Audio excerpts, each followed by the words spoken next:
All right, guys, we are live.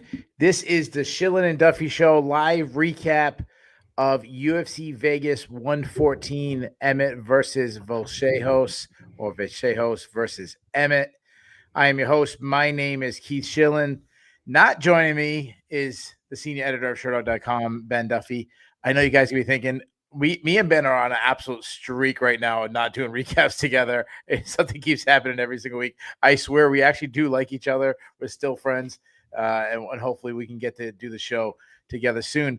But joining me on short notice, all the way in the Northwest, the last part of where Lewis and Clark went to, he, of course, is Dev Goes Fishing, Devin Tejada. What's up, my man?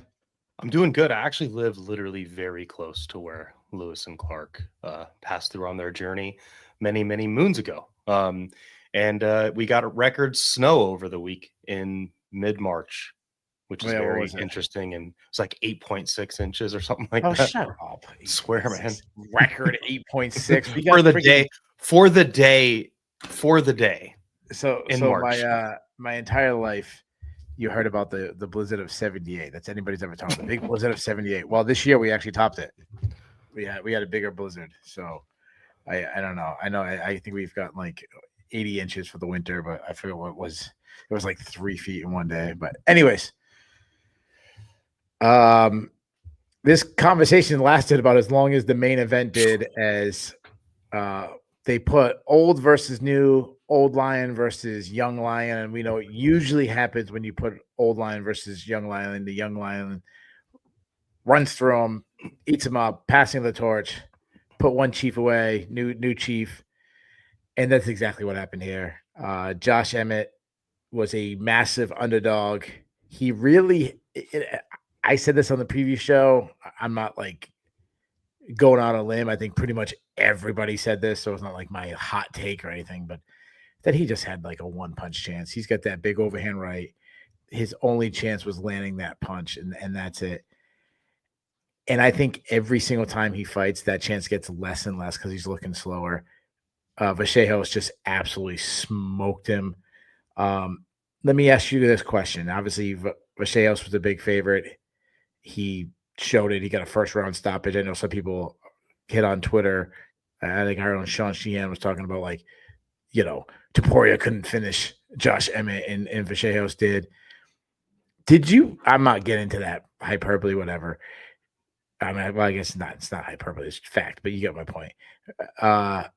Did you learn anything from this fight? Honestly, my biggest lesson is Josh Emmett is just absolutely done. Like, he's washed. This is the dude that knocked out Michael Johnson, or even the dude that knocked out like Bryce Mitchell. That dude is I mean, he's on the other side of the planet. Like, he is so far away. They are clearly doing stuff with Vallejos. I think it's like, I'm not going to get too ahead of my skis and talk about his next fight, but they're very strategically matching this young kid. He looked great. He did what he was supposed to do, but Josh Emmett, it's really hard to decide if Josh Emmett was made to look bad, or if he was just going to always look bad no matter what. Sure. Yeah. And obviously this is not a prime Josh Emmett, but I'll even say this, like a prime Josh Emmett. I mean, even in his heyday, like his very peak, I always thought his punching power was overrated. Now, obviously, he landed a couple of those big, unbelievable knockouts, but he never wrestled. He's taken a lot of damage. I mean, think of him like when he knocked out Michael Johnson. He was losing that fight the entire time and had to come back. So, yeah, I'll ask the question I always ask: was it good Volcheos or was it bad Emmett?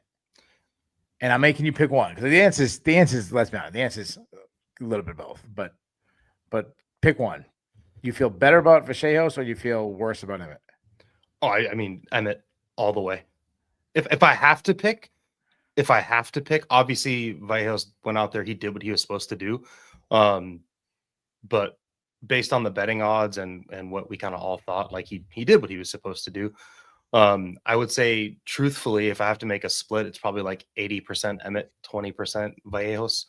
I just think Emmett, I mean, Vallejos looked incredible, but Emmett just looked like frazzled, slow, willing to take the back foot. The one time he planted and threw is when he was rocked, and he just kind of, looked like a drunk dude falling all over the place. Like this is the worst Josh Emmett I've ever seen in the UFC. Yeah. This is and look at the way he Yeah. performed last time out, where he just got instant subbed.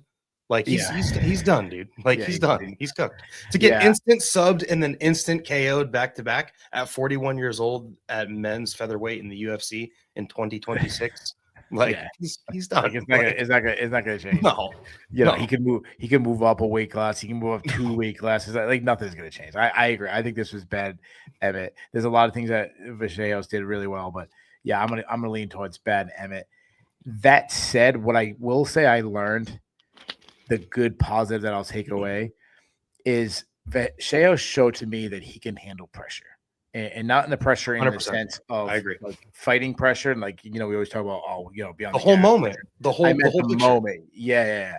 You mean you figure it's his first main event, it's his first main event. He's in the Apex, he's headlining the card, he's getting the main event treatment. He's got the extra press, he's got the the preview thing that they do right before, or you're closing up the card. You're going to be the headlines this week, for the next 1 or 2 days. The headline, the cover on Sherdog tomorrow will be a picture of Volcheos.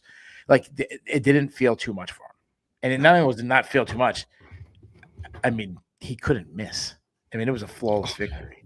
I mean, he just. I'm going to save a comparison for a second, but what I loved about it, no, I'm kidding. Yeah, I know that's the one I'm going to bring up, because I do think there is some stylistic truth to it. Okay, we'll get to that in a second. But what impressed me is that he didn't avoid the power of Emmett, where a lot of guys, when Emmett's going to come in and you're going to step back and you got to avoid, and then you got to jab yourself in and set up your own offense. Every time Emmett was coming in, he was just beating him to the point of contact. He didn't care. He's like, my hands are gonna be faster. I'm gonna hit you with straight shots while you're winding up. You're not even gonna get the punch off, because your head's gonna be rattling back. And to me, that was super impressive. And that's what I've seen guys as they rise up. And I know that people mention, Ilia Topuria, that's things that Topuria did. He'd get in with the best strikers in the UFC, and he'd just be right in their face and be like, I don't care. I don't care what Max Holloway's resume is. I don't care what Alex Volkanovski's resume is. I'm going after these guys. And that's what I saw Vallejos do. He didn't back away. He went after him. Another thing I loved is, I think it felt a little, and I know this is different because it was a counter strike but I think when Izzy knocked out Robert Whittaker, he didn't back away when Whittaker charged. He I'm gonna just, guy, come on, that's stupid to come at me, dude. and he just lands the perfect blow. That's what this feels like to me. I also think, here's the thing, they're comparing him to Ilia Topuria, and what I really think it truly is MMA fighters are now realizing that having proper footwork, actual, they're going to a boxing camp and they have a good coach that's teaching them proper footwork. And it's oh, 2 young dudes that have proper pressuring footwork, that know how to cut off the cage and cut an angle and exit the pocket and then re-enter the pocket. They're not scared. They know how to move their feet and stay off the center line and throw nip tuck shit close in tight. That's really what it is what it's just 2 dudes that are good at it. But he throws more elbows and stuff. You know what I mean? Who would have thought that following a sport that's been around, crafting itself for, I don't know, 200 years, well, actually longer than that, really, but really, in America, there's been, boxing gyms have been popping up in America since freaking immigrants came over on the boats and the Queen Elizabeth and all these, since they were fighting this. You know what I'm saying? Who would have thought that it'd be a good idea to follow that pattern than trying to make up your own striking. The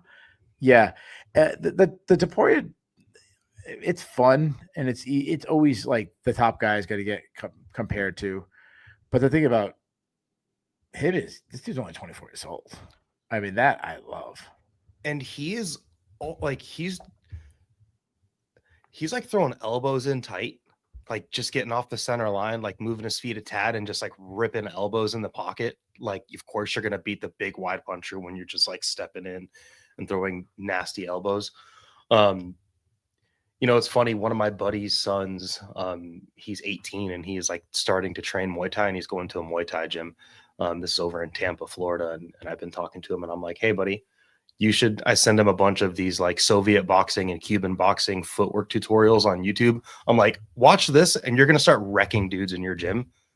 And I just think that boxing footwork is now, you know, being more incorporated into MMA. It is making a difference. I also do agree with your point about Vallejos and just staying composed in that moment. Most dudes that are 23, 24 years old, they would have shit their pants. Yeah. So I would have shit my pants. So the one blowback I'll say, and the one concern I'll say, like, you know, obviously he's coming off 2 back-to-back knockouts. You know, he's only 24. He's still not, you know, he's kind of just entering his power years. But I'll say this. A lot of the two guys he knocked out, those wins haven't aged well. I mean, those Giga Chikadze, who's lost, I don't know how many, it was like 4 fights in a row or something like that. He's lost 4 out of 6. And he was on a long hiatus, and he was actually winning that fight up until the moment he won 7 minutes of an 8-minute fight against Vallejos. So there's still, you know, I'm still treading very carefully with Vallejos. Yeah. Josh Emmett has lost 5 out of his last 6. He's got 1 win. You know, it was a knockout win over Bryce Mitchell. But let's talk about Bryce Mitchell for a second. He isn't really known for his striking. So he clipped a guy, and I mean, he freaking is one of the scariest knockouts you'll ever see. But so let's pump the brakes a little on this kid. It's fun. It's nice. You know, he's looked really good. He hasn't shown us any negatives. So I'll give him that. Like, you know, there's no negatives tonight about him. So that's a good thing. But I feel like we don't have a complete picture on this guy. You know, like, I'm not ready to say he's Ilya Taporia. You know, like, first Michael Bisping made that comparison. Later on, Dominic Cruz said the same thing. So, let's talk about Josh Emmett for a second. He's not going to retire because no one retires. He just signed a new contract. Yeah. But he should. Like, is there anybody? I'm going to throw this on the chat. Is there anybody who thinks if Josh Emmett came to you and you were his friend, and a true friend will speak the truth, is there anybody in the chat be like, no, I think you should just continue fighting? Or do you think, dude, it's time to hang it up, bro? If he wants to fight somebody, the problem is the UFC continuously puts him in these types of fights. He makes too much money. He has to fight the top guys. Yeah, and they're not going to bury him on the prelims fighting like lower level guys that he might be able to beat. They did it for Arlovsky. Yeah, fair enough. But so different. Heavyweight's so different. Like, you can hang out in heavyweight in your 40s. You can't do it. Not at featherweight. What's he gonna do? Go up to 155 and be 5'4" and just get killed by someone up there? Like, you know, I don't know. Like, if we ranked right now, you know, on Sherdog we do the top 15 guys, but if we just kept going and we just ranked it all the way down, or just take the UFC roster and just, I don't know how many featherweights are, but we'll say 70. I'm just throwing a number out. It doesn't matter. How far down do you think we get before we're like, you know what? I think I'd take him in this matchup. And of course, there's some styles. He might be able to beat the 42nd person, but he'd lose to the 55th person. I understand, but just generally speaking, how far are we dropping this guy before we say, you know, I'm going to take Emmett to win that one? There's an unnamed website that gives you world MMA rankings that go like to 1 billion. And I'm looking at it right now. You can say the website. You can say the website. Okay, Fight Matrix. I thought you were talking about Tapology. Okay, Fight Matrix. Yeah. So I had to tell Tapology years ago, like, guys, you have Kevin Randleman ranked like 65th best heavyweight. The guy died like 3 years ago. I don't think he's making a comeback. Like,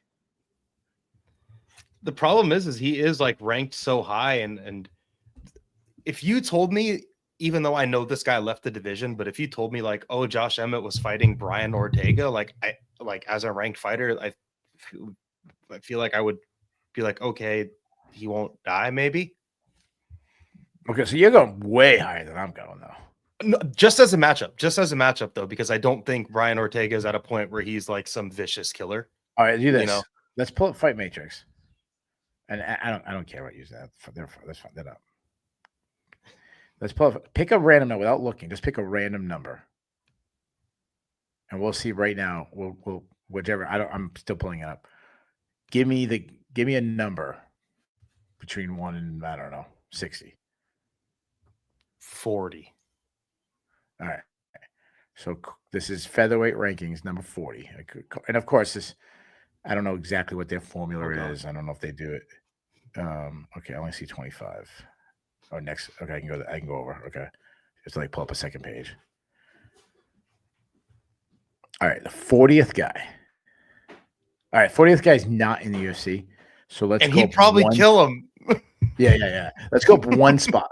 Okay. Let's go up one spot. All right, the closest guy to him.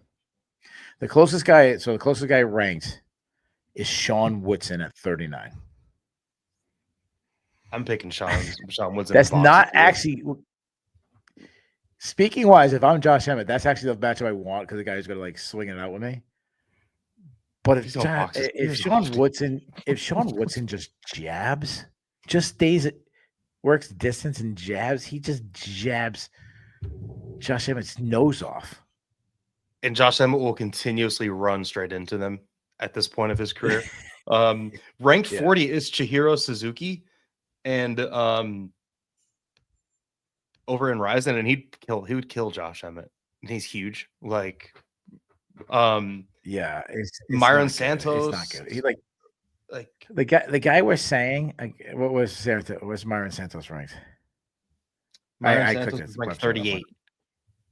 38. Okay, so one spot above. I didn't go past Josh. Okay, so 38. He could fight Giga Chikadze. My point is, the guy who's ranked 40th, the guy we're saying might lose to the number 40th guy.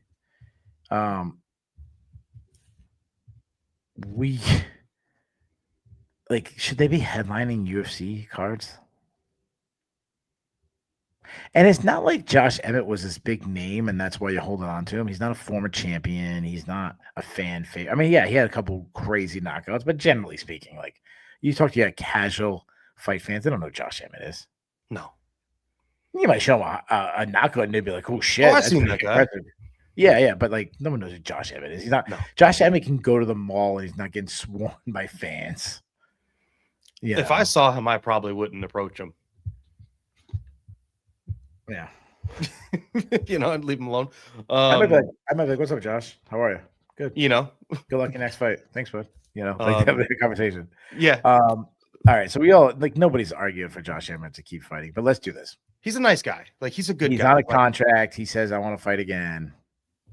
You know what I'm doing. You already know what I'm doing with him. Dev, you know me long enough. What am I doing, Josh Emmett? I'm like, don't give me personal. Something unfortunate. I'm doing the same exact thing that happened tonight. I'm getting over the next guy. I'm not putting him up against a veteran guy. I'm not putting, you know what I mean? I'm not putting him up against, Andre Feely type.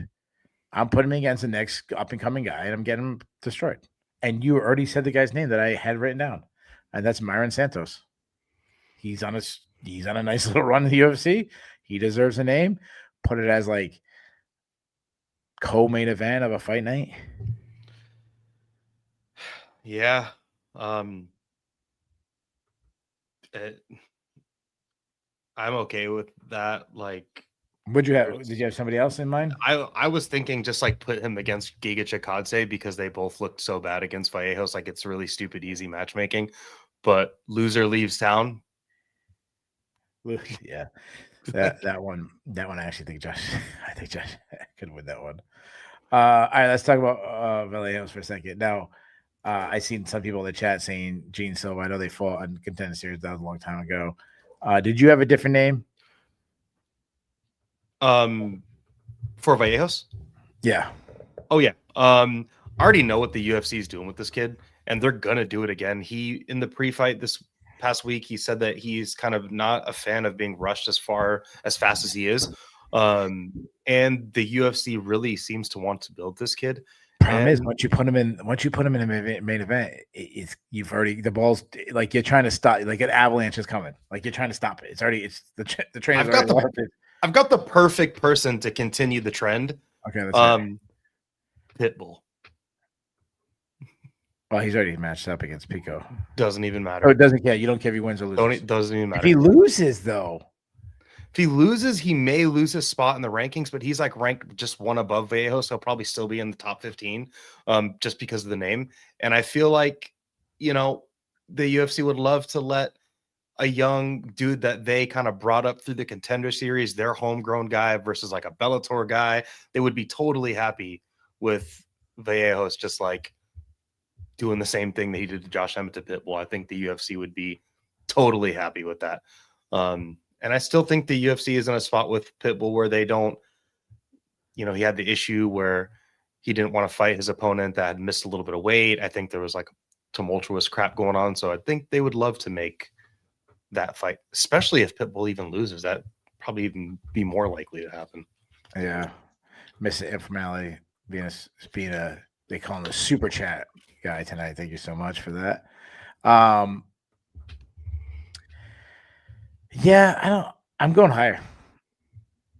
If Pitbull wins, I think it makes sense. If he loses, if he loses, maybe you do the Pico fight.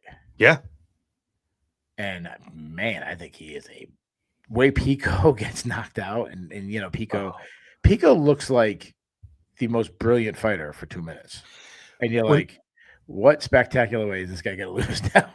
You want like when Pico gets knocked out, it reminds me. Have you ever seen like any of the old like Vietnam War like like footage or anything where like the dudes would just pop up out of like the hidden foxholes and they're just like whack? Like that's what it looks like when Pico gets like knocked out. It looks like somebody jumped out of like a box with a shotgun and just boom, surprised him and just knocked his head absolutely. Like anytime he gets knocked out, it's like it's I think you're talking about like William Dafoe falling down in like platoon. No. It just looks like someone popped out of the ground and hit him with a 12 gauge. He just like he does not expect it, and he's just out. So the guy I picked, some of it has to do with just schedule. You know, I try not to like book them. Like if I do, usually I try to find the person who's not booked. But if I don't do a fight that's booked, and I go with winner of, loser of, I'll try to be like in a window. I don't want to take the winner of a fight that's scheduled in June. Well, then that means they're not fighting till the end of the year. So this guy's not gonna wait that long. So I think I know where you're going. I'm going the loser, which I normally don't do. I normally don't do loser. But I'm doing the loser of next week's main event of Movsar Evloev and Lerone Murphy. The loser will be out of the title picture. Yeah. And I think that's a fight night main event.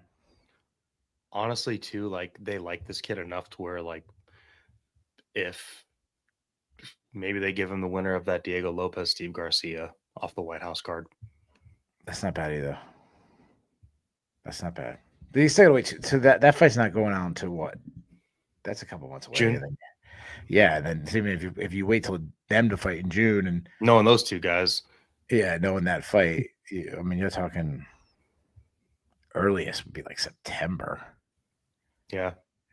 So, I mean, obviously, it's hard to. There's a lot of moving pieces in this division right now. Before that, the co-main event, a fight that we've been waiting a long time to see, Amanda Lemos took on Jillian Robinson. Robinson winning a unanimous decision. This is 5 wins in a row for your favorite fighter, Jillian Robinson. She has the most stoppages in the division, the most submissions in the division. Do you believe in Jillian Robertson? It's like you kind of have to, based on the division at this, place that the division is in right now, in March of 2026.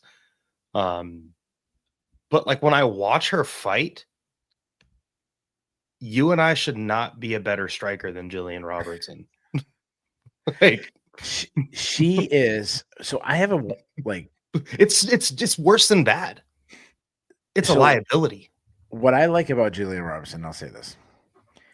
So I coach wrestling. I coach wrestling for a private wrestling club. We have God knows how many wrestlers, over 100, easily over 100. You know, and girls wrestling is the fastest growing sport in America. It's huge. It's huge.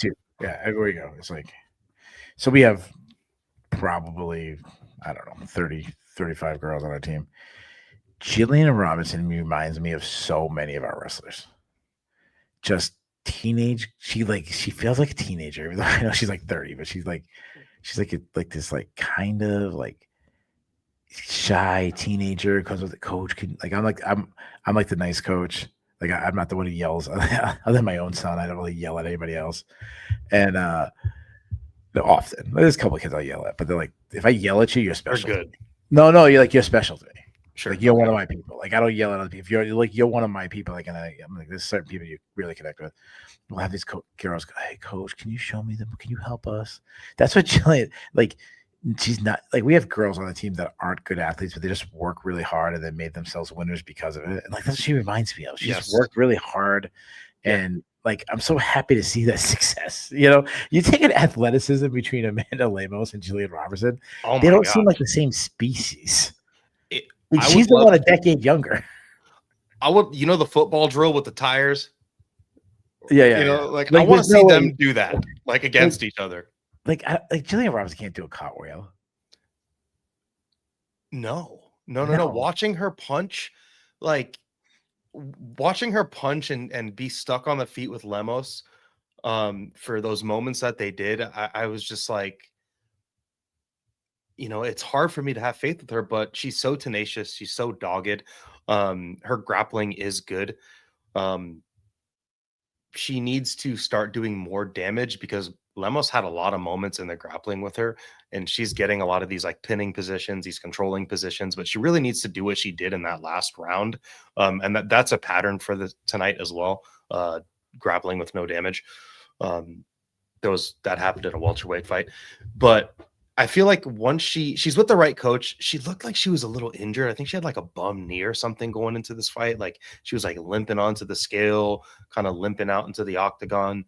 She looked slower and more lethargic as usual. But in this division, there are so many women with just outright grappling deficiencies that are their own liabilities, Lemos being one of them. And then there's people in this division like Tatiana Suarez who are incredible grapplers, but like over 5 rounds, I could trust Jillian to do this for 5 rounds. I can't trust Suarez to do this for 5 rounds. Problem is like in a fight with the current champ, she may just get stuck on the feet and just get boxed up. Bad. So watching Jillian Robertson, like you said that she's got a good ground game out. She does. Her striking is terrible. And it's funny because there's times where I'm like, oh, look, she's turning the corner. Then today she looks so slow. So bad. Like so slow. And then she has opportunity to land. Like in the third, she had opportunities to land because of Lemos was keeping her hands super low. She knew a takedown was coming. But I'm watching her and I'm like, what is she good at? She's not a good wrestler. Like people think she's a good wrestler. She's relentless. She's relentless with her takedowns. Yeah. But she's not explosive through the hip. She doesn't cut the corner well. She just like gets the leg, just kind of pressures it. Like I'm sitting there watching and I'm like, Helen Maroulis is about 34, 35 years old. She just started doing jiu-jitsu. Like she retired from wrestling. I don't know. Maybe she is or whatever. But she's starting competing in jiu-jitsu and she's kind of saying, oh, I just want to compete in something else. And I'm sitting there watching Jillian Robertson's success and be like, Helen Maroulis could come over right now to the UFC. If she became a blue belt in jiu-jitsu, she's fighting for the title. Because look what Jillian Robinson does with a 1% of Helen Maroulis' wrestling. And honestly, too, against like low key the best athlete in this division. Like, who's the Yeah, most one of them. explosive Yeah. athlete at 115? Like, Lemos is right up there, dude. Yeah, probably. I mean, it's probably Whaley, but yeah. Like, you put her on the box Sure, jump yeah. thing or like Sure, the strength thing, or Look, that's like what she's athletic. Yeah, that's she's what she's so athletic, and for her to still be able to, it's a testament to the Lemos's, like, also too. There are some Lemos fights that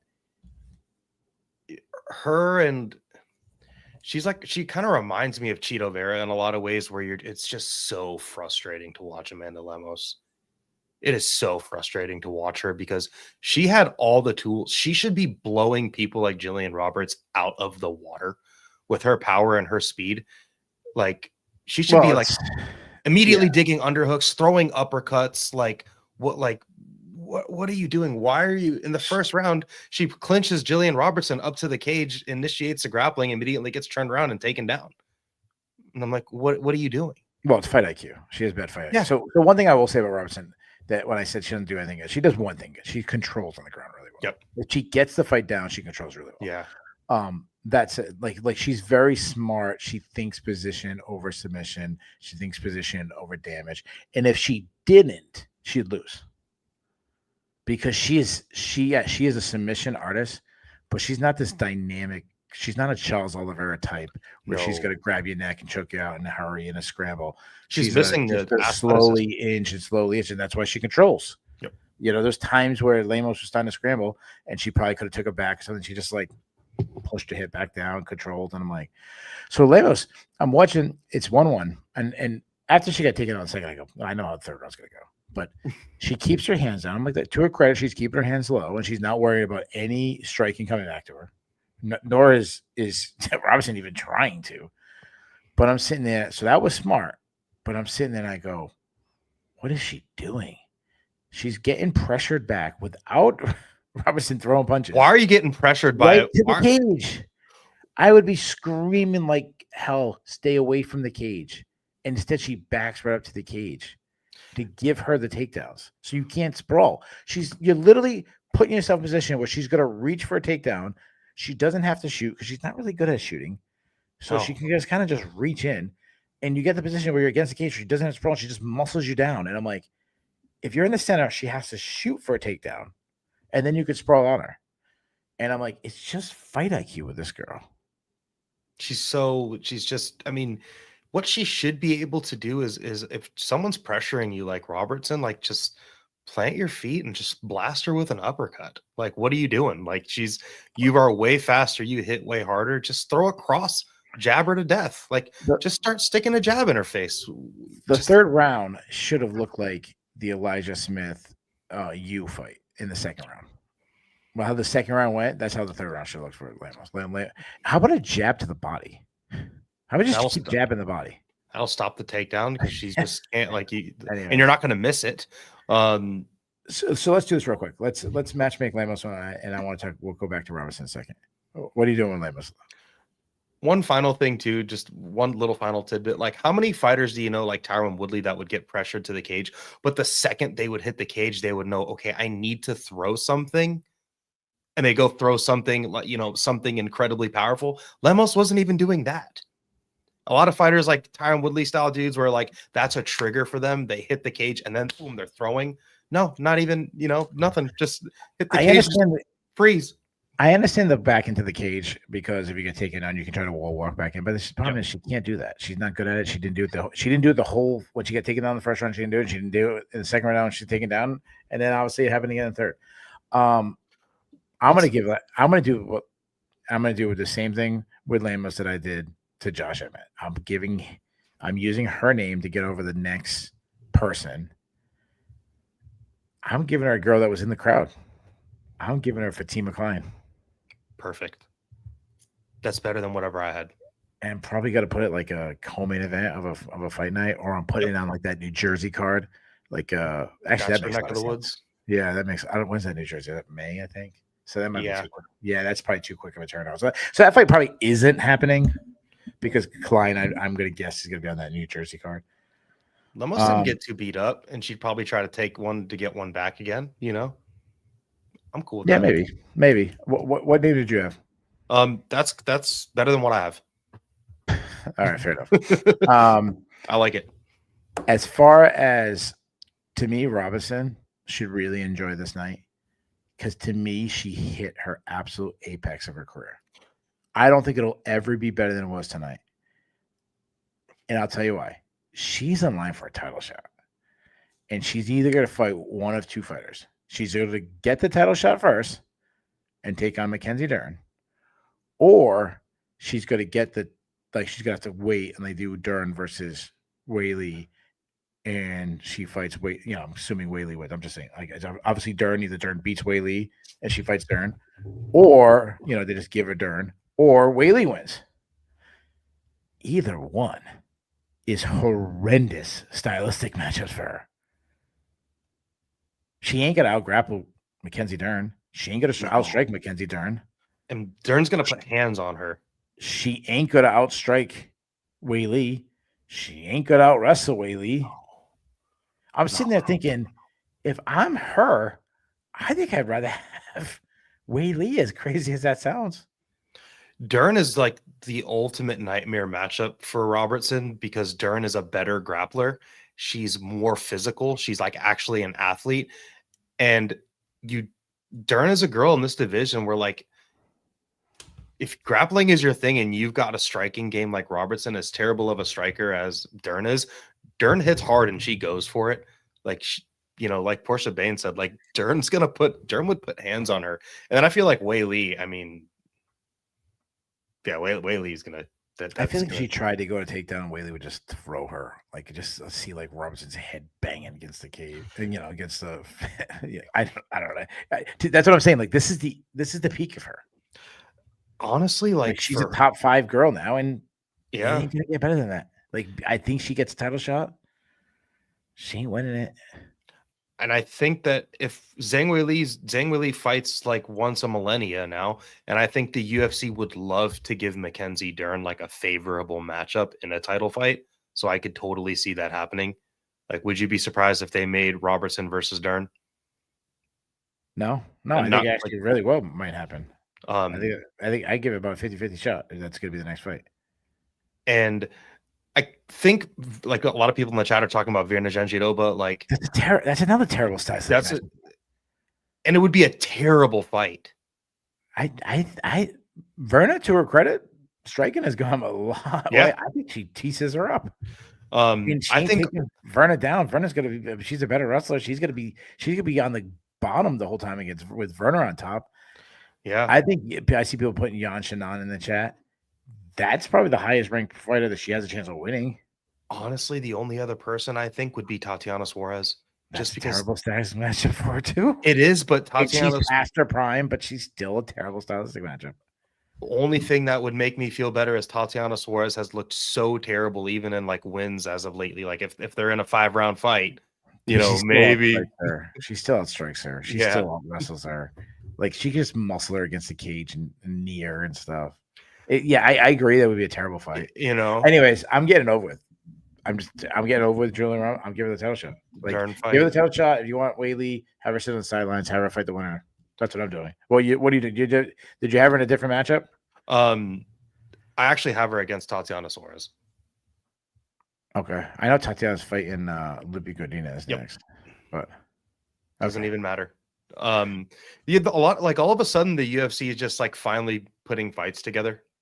Well, yeah, I think they waited to do the White House card and left everyone available. And then when they announced the White House card, they're like, "Oh yeah, we have all these other events around." Like, no one wanted to take a fight, in May because of the, the White House cards. And now they're like filling all these cards up. And if they announce all the other fights, then people are just going to start using deduction, and they'll be able to figure out the White House card because, well, who's left? Yeah, exactly.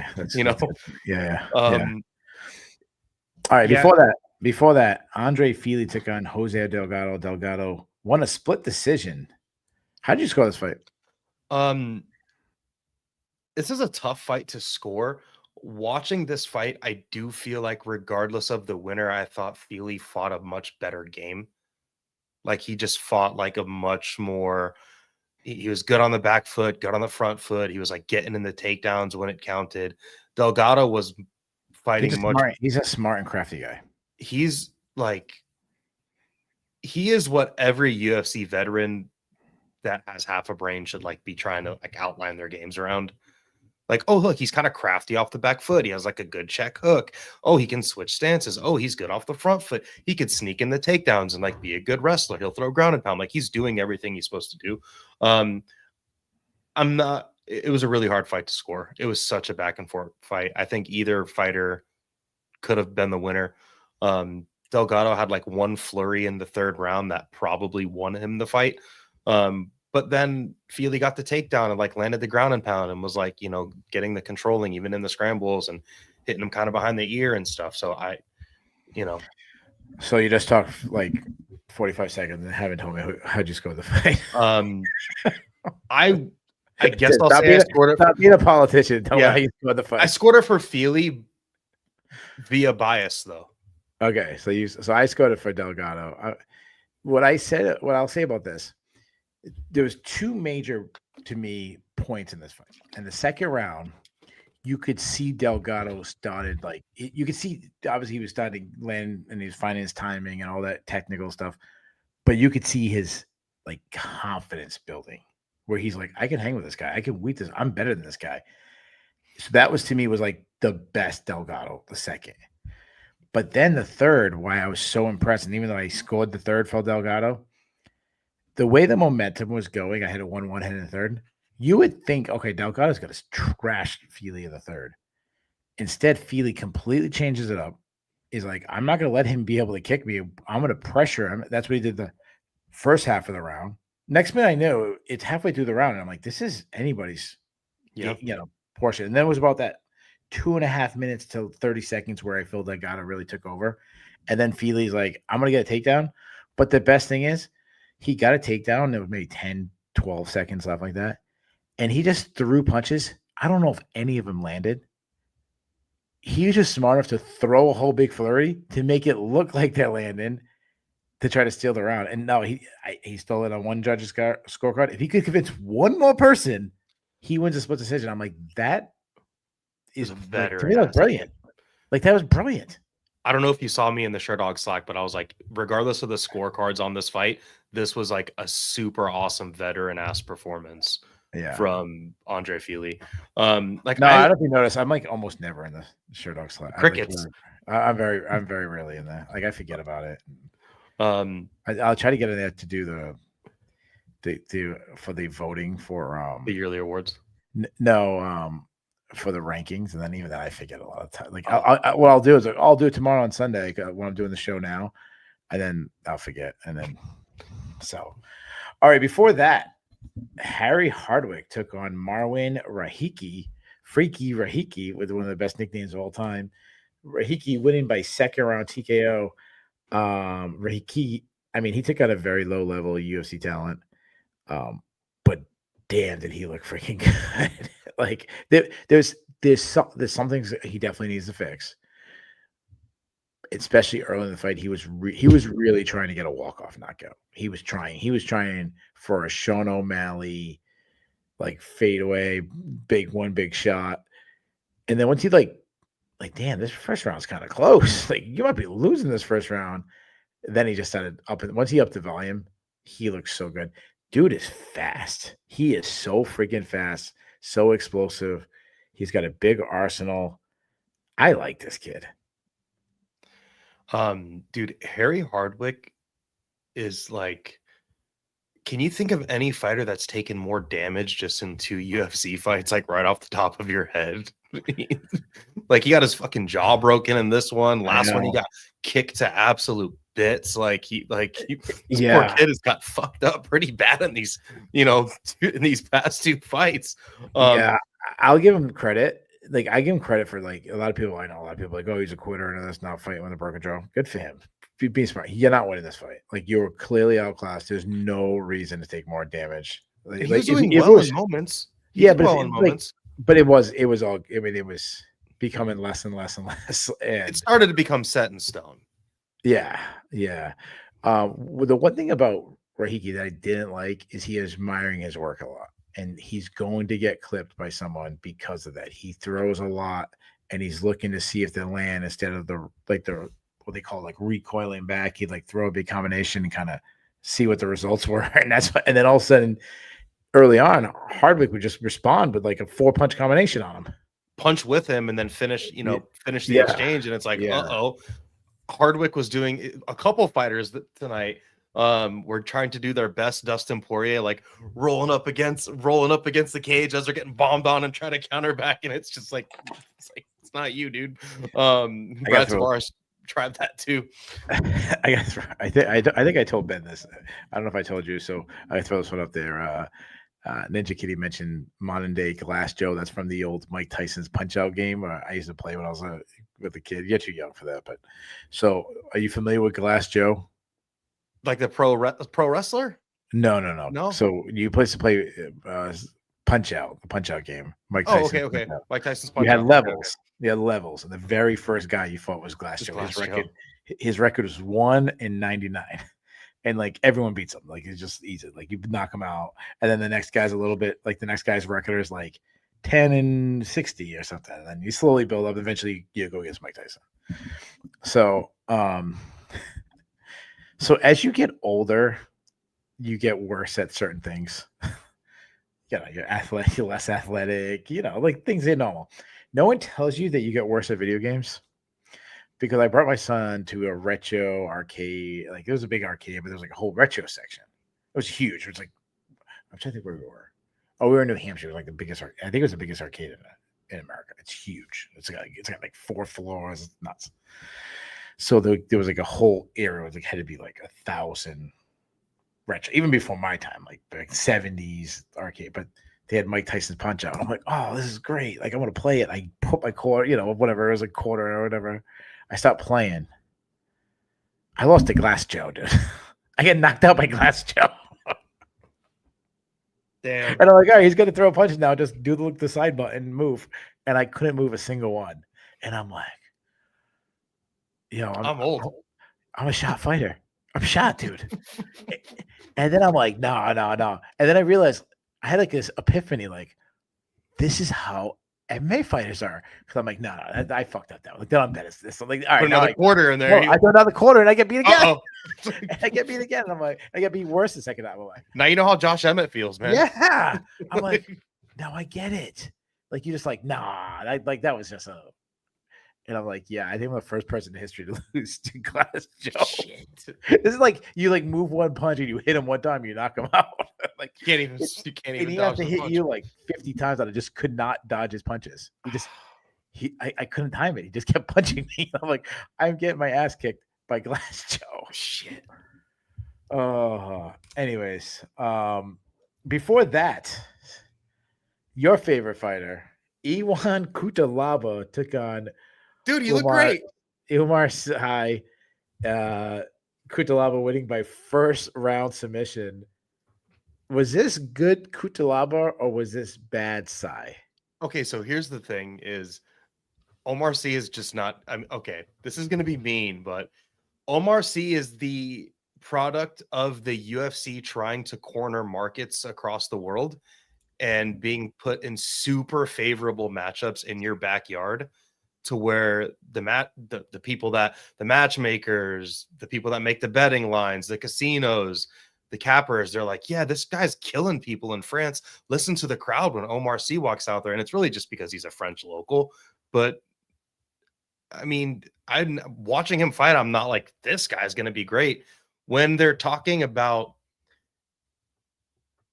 all of his pre-fight stuff was not what he's good at. It was all about his physical traits. That should tell you everything. Like he's a great grappler. No, he's got an 83-inch reach. He's a great striker. No, he's really big and built. Like they're not, that's kind of how I feel about Omar Sy. I think he's definitely the product of the UFC continuously trying to corner that insane French market. And also too, Iwan Kutalaba is finally not going crazy. Yeah, controlled. He's wrestling more. He's a good wrestler, but there was a time C like took him down. He was in like the crackdown position, and he just like hip heist out and like reversed it. And I'm like, that's really bad, dude. Like that's. And I'm just sitting there. I'm like, yo, your boy might be a front runner. Like he gets any adversity, Yep. he like crumbles. Did you see how fast he tapped? Like super fast. Like, there's people. I'm not going to get into this, but we'll cover this in 15 seconds. He's injured. Or something. There was people saying they threw the fight, and I'm not going to accuse anybody of throwing that without any evidence. But that guillotine, when you watch Ion Cutelaba jump that guillotine, though, like the way he jumped that guillotine, like that. I mean, I just watched this and I just said to myself, I don't care. I am not going to stop believing in Ion Cutelaba because as soon as I take him, he's going to be terrible. He's going to do some crazy, stupid shit. He probably fights for quite a bit of money too. Ion Cutelaba. Yeah. Hey, good for him. He's fun. Like he's like, "What's up, Vegas?" And like his 3 friends respond in the crowd. He's like, "Yeah, what's up, guys? I live in Vegas now." Yeah, he's like, "I'm in Vegas. Like, I'm a fan favorite now." He should honestly though. Ion Cutelaba should never be in the Apex. Like, he is way like. Yeah, but nobody should be in the Apex.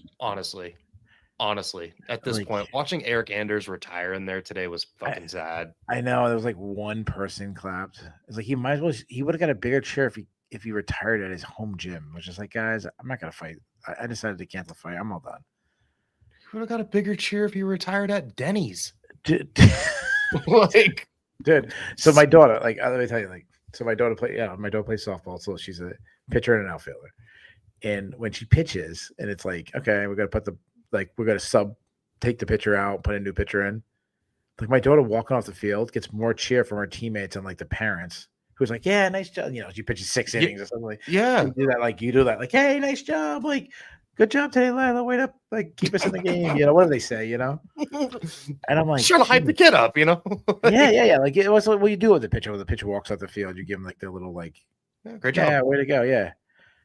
Like, dude, I don't know. I don't want to go too far in an Apex. I mean, shit. I don't know did you see when Dana flipped out on me when I asked him about the Apex cards? I actually do remember that. Yeah. That was probably that was. In fairness, I promised people that I would ask Dana about the Apex cards the next time I was at UFC, and I forget. And he was not a. Are you going to the Jersey? Event? I don't know. I don't know my schedule. You should bring it up again. I don't know my schedule is yet. It's tough. It's tough. I'd like to, but I probably. You should make it a point. I'd probably go Apex. I'd probably go like 70-30. How do I get on the? I want to go to the White House card. Good luck. How do I get on that?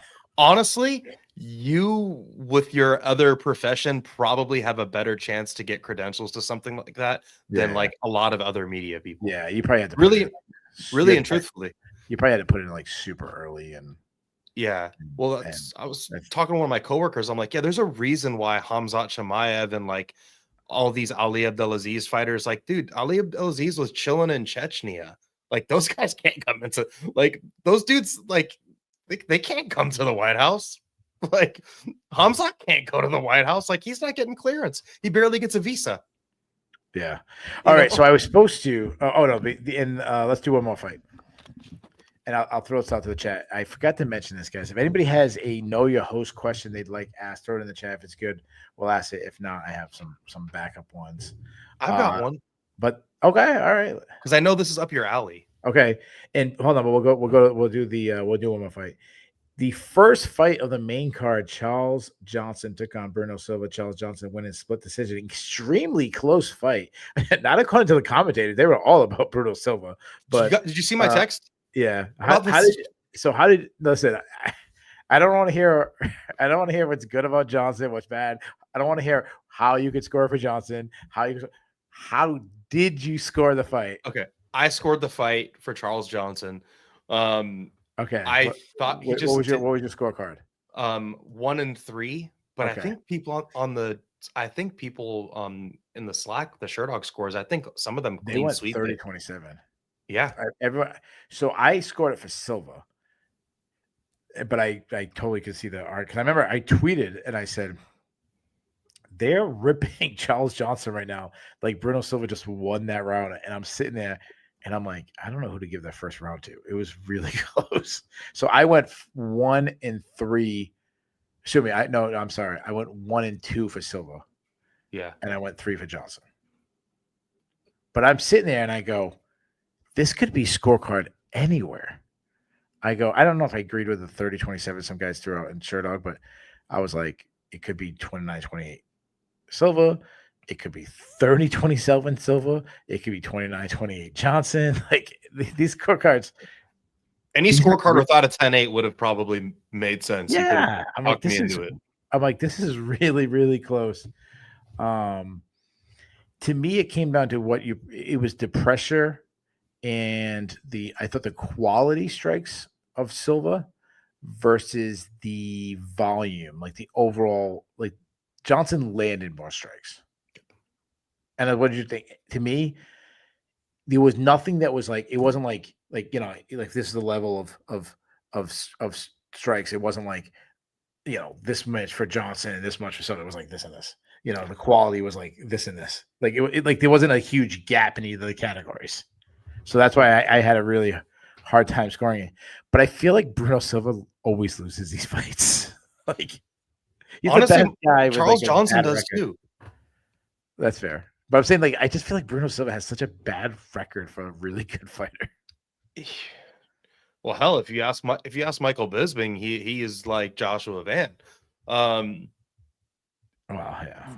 The commentary on this fight was like, I give Bisping a little bit of, I'll give him a little bit of a break because he's literally only watching the fights with one eye. Like from the commentary. No, I mean, like, I'm not even kidding. Like he's at the commentary, like you're sitting down, there's tons of obstructions in the way, Sure. But like that only lasts for like 30 seconds at a time where maybe you're not getting as good of a view as the dude next to you. But there's no excuse for Dominic Cruz.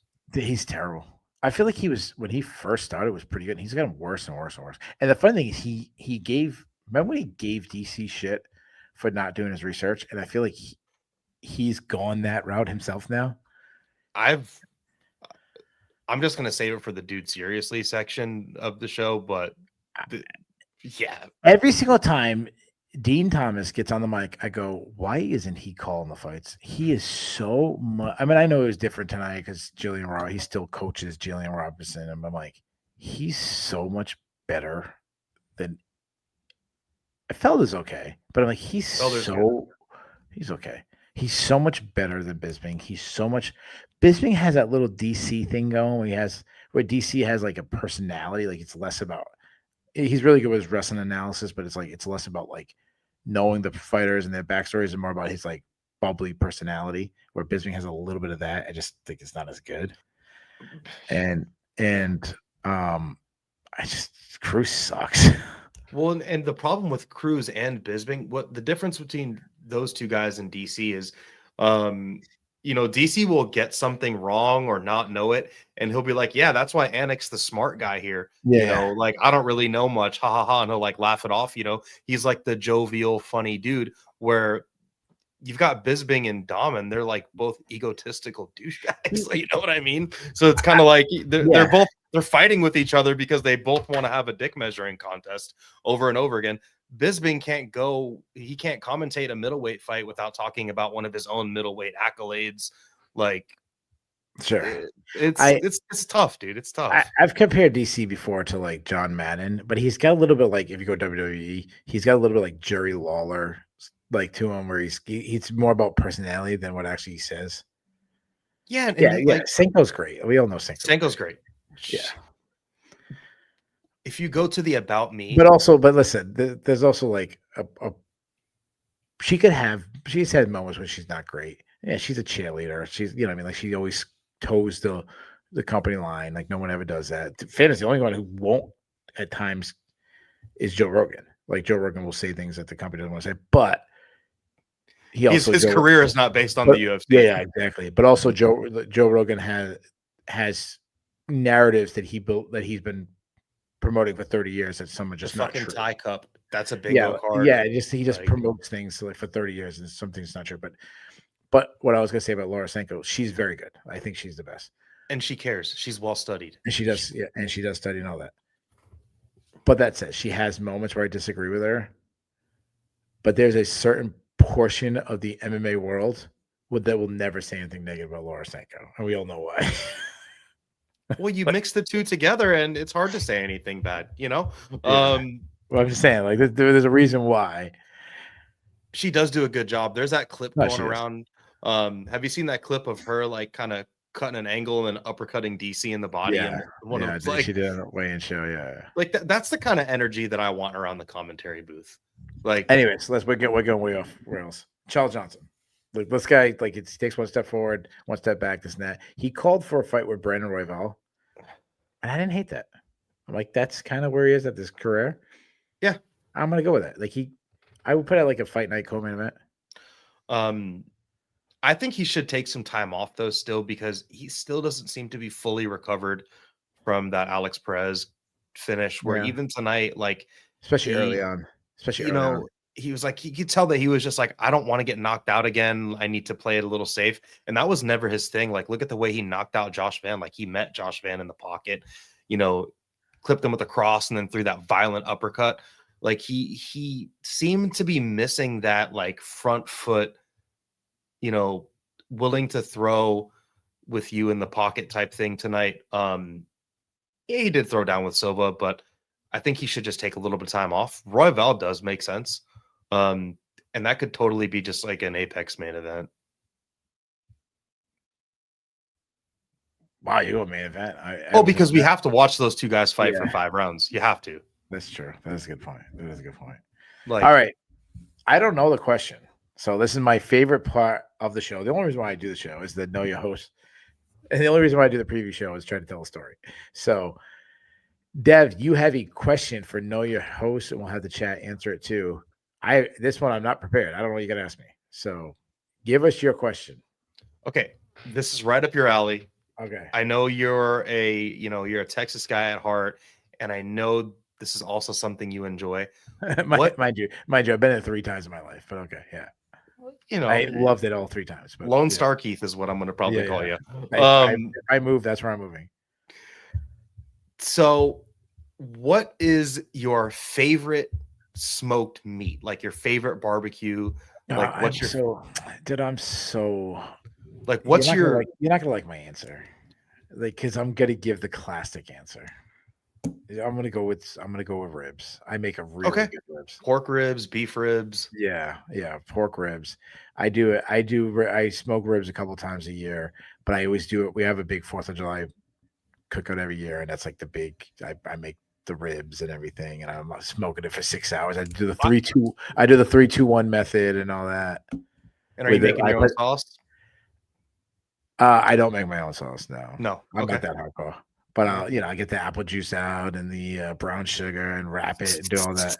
Yeah. Spraying with the apple cider vinegar and doing the whole thing. Yeah. What was your answer?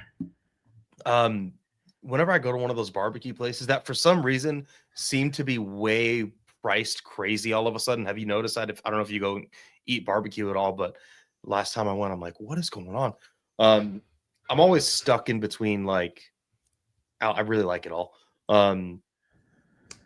As a one that I really like that I don't always put on my plate is like the rib tips.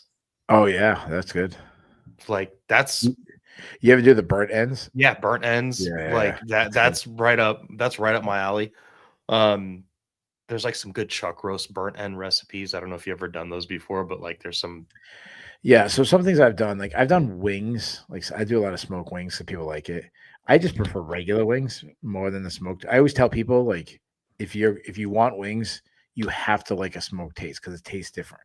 Yes. So I feel like if you're a big wing person, you gotta like it. You like, but you gotta be like, I like it the other way, and I like it the other way better too. I like it just regular. I don't like them. I mean, I like them smoked. Don't get me wrong. Like if I go to the house and you smoke wings, I want to eat them, but like that, it's not my favorite. I ate wings last night. Yeah. Brisket's fine. It's just not worth the wait. No. Like smoke it for 12 hours. No. It's not worth it. Like, it's not worth it to me. So yeah, I know that my answer is ribs. It's 6 hours, but I know that's like the number one answer. Sure. I like to go and get the platter where you get like the cornbread piece. I'll do like a quarter pound of I love pulled pork too, like a good pulled pork done right. Sure. You give you the one piece of the one slice of like white Wonder Bread, and then I'll get the brisket. Those are my two normal go-tos, but brisket's way too much of a pain in the ass. Yeah, you're talking. So we're answering two different. You're talking about like going to a place and ordering. Yeah. Like what's your? I'm answering it more like me cooking. And if you order it, I'm still probably going ribs. Yeah, I like ribs. I mean, I just love ribs. I mean, there's nothing better than a nice, you get a full rack or even a half rack. Like I'm the king of like adding a half rack to like going to a steakhouse. You're the guy that adds a half rack to his order if he goes to. Absolutely. Like wait, like you get that and you're like, it's especially like if it's like you're on vacation or something. Sure, like you have like a nice steak and you're like, look at the half. And like I'll splurge, throw the half rack on there. Yeah, throw the half rack on there. All right, let me ask you this question. I'm gonna give you this is one of my questions I had. I'm gonna let's do this. We'll do speed round. Okay. Yeah, I'm gonna ask you a question. I'm gonna ask you like because we already talked. I'll do 5. I had a bunch, but I'm gonna do 5. Pizza or burgers? Ooh, my wife made homemade pizza last night from scratch. She made the sauce from scratch. She made the dough from scratch. It was, dude. I love him like rapid, and he's like, all right, let me tell you, she made this from scratch. I like the stuffed crust. Yeah, burger. Oh, but it's like right there. It's like right there. Close. To me, it's not even close. It's pizza by far. Pizza. I could use pizza every day. I could too. Right. It's great. Are you a morning person or a night person? Night person all the way. Me too. I would say I'm actually. I don't sleep. I'm not a sleeper. Like I'm the king of like 5 hours. And do you like if you go to watch a movie? Would you rather watch like a fantasy type movie, like a Star Wars, Star Trek, or anything like something that's not real, or would you rather watch a movie that's based on real life, like a not like a drama, but I mean like not Forrest Gump. I mean like this is based on a true story. So right here, I have a tiny little map, a partial map of Middle Earth. Okay. With the Iron Hills, a dwarven realm. I am low key one of the largest like Tolkien fans, like all the Tolkien lore. I love all like Hobbit, Lord of the Rings. Yeah, that's my shit. I watched all those, and my oldest daughter loves like that. Like the Lord of the Rings is her favorite movies. Yup. I like that's. I like them, but I'm always a king of like I want to make people make fun of me. Like when I'm watching TV downstairs, I'm not watching a movie or anything. I'm not watching the Avengers or some shit. Like I'm watching no. Like I just watch a whole like 6-part documentary on the Kennedys. Like I'm a nerd. I'm watching shit like that. Yeah. I do love though. Recently, that's something I grew up doing. When I was a kid, I'd skip school and go watch like Steve Wilkos and like Maury and shit. And like lately, I turned my chick on to Steve Wilkos, and lately we've been watching Steve Wilkos with like all the lie detector test, the pregnancy test, and that shit is that's just brain dead, stupid stuff. Yeah. But I'll dabble in that. Or I love the body cam videos. Okay, so I just watched tase them. I just watched this documentary on the presidents, and it was a part out. It was covered every single president, and I'm like geeking out to it. I was kind of coming back. Want to talking to my family about Rutherford B. Hayes and stuff. Like, Dad, hit the bricks, Dad. When I was younger, though, I did watch a lot of like History Channel, and I used to watch tons of like the dogfight stuff. Like the Germans versus the Americans, and like World War II with like the World I, World II with the airplanes fighting and all that stuff. Like or like Civil War, like battle stuff. I did kind of geek out on some of that in my late teens. Oh yeah, I love it. When you get older, you'll get into it. All right. Do you like? If you had to pick one, sweet or salty food? Okay. Recently, I've been eating some Doritos, but I'm a sweet all the time. Like I've got like downstairs right now, I've got like Dubai chocolate, I've got cookies, I've got donuts. Like I'm a sweets guy. Like I can't go to a grocery store and not at a minimum scope out the bakery and leave with something. Like, See, I'm a salty guy. I'm a salty guy. All right, last question. I'll give you the last one. This is the hardest question for me. Would you rather live on the beach or live on a lake? This might be easy for you because you're a fisher. it's tough. It makes it really tough for me. Because I mean, I guess you could fish in the beach. And that also, like, having a really wonderful riverfront property is also something that is quite incredible because you have that consistent sound of the moving water. Yeah. But where I currently live, I live in the state of Washington. You could probably find, for what I like, a more chill. It'd be better for me to live on a lake here, but if I lived like in Florida or like in like South Carolina or Georgia, like out on the salt marshes, Sure. that'd be pretty fucking cool too. Yeah, I mean, I love both, but I love the lake. Like, I'm I'm a Northeast guy who has a country feel to him. I like that. You want the pontoon boat. Yeah, absolutely. You want to pass people and tip your hat as you pass by them. That's totally me. You're gonna have an open container on that thing for sure, dude. Okay, that's totally me. That's I want to be like too. I want to be like every country music video. That's what I want my life to be. Oh, you listen to the Little Big Town on a pontoon just on repeat. All right, so that's our Know Your Hosts portion. Shout out to everyone in the chat. Henriquez does not like Ken Burns. I will say this. He says Ken Burns for sleep. There is a lot of Ken Burns.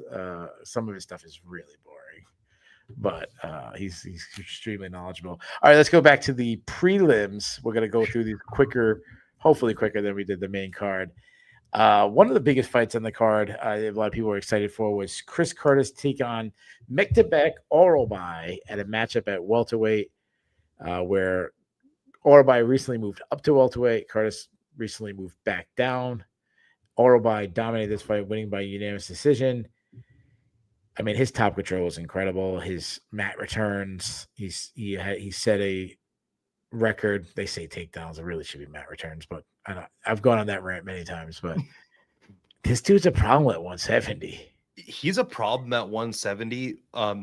I really wish his second and third round looked like his first round because he was this close to stopping Chris Curtis. Like, someone's got to tell these dudes, you are a good enough wrestler to posture up, land ground and pound, and even if your opponent escapes, you can just do it again. Like, clearly Orobai could have just, even if Curtis would have scrambled, like, anytime Orobai got one hand on him, it was curtains, like the shades of Oliveira with the, like, once you knew it was done, like, he could have just rode those rounds out. In the first round, like you said, almost 10-8, like literally like throwing those nice, beautiful shots, but then he really opted for just more control through the second and third, and I didn't like that.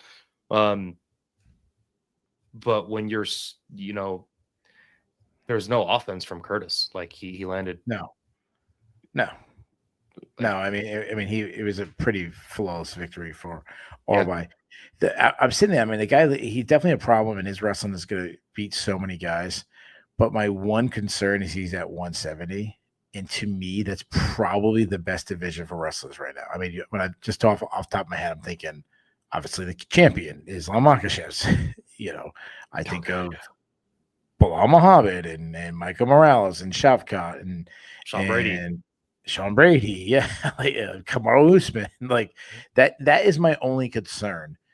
If he was middleweight, and I know obviously Shemaev and Bo Nickel are middleweights, but generally speaking, it's a much easier division for wrestlers than 170 is, just because there's just a slew of, I mean, yeah, he'll still be a tough stylist and matchup for I think a Jack Della Maddalena. What we've seen, it probably be a tough style matchup for Ian Gary from Protest. Yeah. So what I would think about him, there ain't many guys volunteer to fight him next. No, They're because not going to he's be guys winning like next weekend and calling for an oral by fight. He's not getting called out next weekend. no. He looks big in this division too. Like even though he moved up from 55, like he looked bigger than Chris Curtis, who's spent a lot of time at middleweight. He looked really strong. You know, there was a moment where Dominic and Bisping are obviously arguing again about, you know, Bisping's like, Orlby looks strong. And he's like, no, he doesn't. He just has good technique. And it's like, it's actually both. Yeah. Yeah. And then, he picked up Chris Curtis, put him in the air and dropped him on his head. Yeah. It's actually both. What are you doing next with him? I think they should continue to move him up the rankings because clearly he's got a good thing going. I didn't love this performance from him, but look what he did last time out before this one. You know, I thought his performance was great. I mean, he just shut out Chris Curtis. I'm being hypercritical because I just think he could have done even better. I'm going to give him a fight against a guy that's on a streak, so he deserves it. It's not a ranked fighter, but a guy who kind of deserves. I'm going to give him Puna Sariano. I was going up high in the rankings. All right, let's hear it. Let's see. Because I think this one guy is probably very close to done. This person's also a former champion. Give him Leon Edwards. Wow. See, yeah, okay. I think he wins that fight. I think he's gonna. That moment where Bilal tossed him on the head, I think that's gonna happen a lot of times. It's funny because Leon Edwards used to be the anti-wrestler guy, the guy that wrestlers struggle with, and that is not the case. I mean, well, that's not true. The first Usman fight, he was taken out. He actually even he won the first round in the second fight with Usman, where he had that body triangle and had the back of, you know, that ain't gonna happen against Orlby. Before that, heavyweight class, Vitor Petrino took on Steven Asplund. Petrino winning unanimous decision. A pretty fun, bloody fight. To me, the difference was, first of all, the speed difference. I mean, Petrino was so much faster than Asplund. And then the second thing was, Asplund was supposed to be this volume guy, and instead he fought, and I know, and someone pointed this out to me, and I think there's probably some truth to it. I apologize. I don't remember who it was. Someone short notice. No, they said because he had a defensive wrestler early that might have drained his gas tank. And I think there might be some truth to that. But he fought at the output that Petrino wanted, and then he got out volumed. Like he kept throwing one strikes. Like and he kept throwing Petrino a ton. And he kept throwing like a single right, and then Petrino would throw like 4-punch combination back. And then he would throw, and then times he would like stalk Petrino, kind of get him. And there was times he'd get him like where he wanted, and he'd just back off. I'm like, what are you doing, dude? Like, you got volume right now. He's tiring himself out. He's tired. And he never got out of like second and third gear. Like, you need a sprint, brother. And he just, I don't know. I mean, his face was a mess, and there's some reasons to it. Like, I'm sure it's easy for me to say, hey, you got to go all out. I'm not the one getting punched in the face and my face leaking all over the place. So, and he hurt Petrino a ton. Like he was throwing that big cross like over Petrino's overhand and plunking him like kind of behind the ear. Like he hurt Petrino twice. He kept throwing it over and over again. Yeah, and that's all he was throwing. And then you got Petrino like blitzing in, throwing these massive combinations that probably would have also put out a lot of other dudes. Like Asplund hung tough. And he was a bloody mess. And it was a much more entertaining fight than I expected it to be. His takedown defense looked really good. Like if he just gets his cardio in check, like a lot of other like Tai Tuivasa would have, think about the heavyweight division. Like his takedown defense looked pretty good.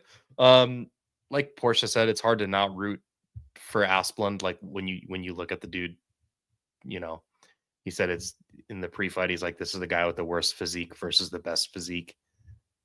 See, it's kind of hard. It's hard to root against a guy like that. That's just like chubby and embraces it. Yeah, he's got a big personality and everything. He needs to just, something that he's probably been told his whole life, and I'm not trying to be mean, but like, I think Asplund, if his cardio would have been better, like there were moments where like you just said, dude, throw your volume. Like Petrino's clearly gassing out. He had to step on the gas. I felt like the fight was right there for him. Yep. And you know what? I give Petrino a lot of credit because there was times he could have went out there and he dug deep, and I didn't know that was in him. So I actually feel better about Petrino moving forward because when like in the third round it's 1-1, and he actually got clipped early in that round and still ended up winning the round and winning the fight. So I give him a lot of credit. Before that, talk about a guy losing a round and then coming back. Elijah Smith took on Su Young Yu. Smith winning by second round submission. This kid looks good. I was sold on him before. I'm selling it even more. I mean, he's young, he's fast, he's super athletic, well rounded. We saw his submission skills, and what I loved about it is he showed how technical he is on the ground. Because when he got taken down, he kept popping back to his feet, making you work. When you had his back, he didn't panic. Like it wasn't all just about his athleticism and his explosion. He was relaxed and released some bad positions. Like I feel so good about this kid moving forward. Agree or disagree? No, he's good.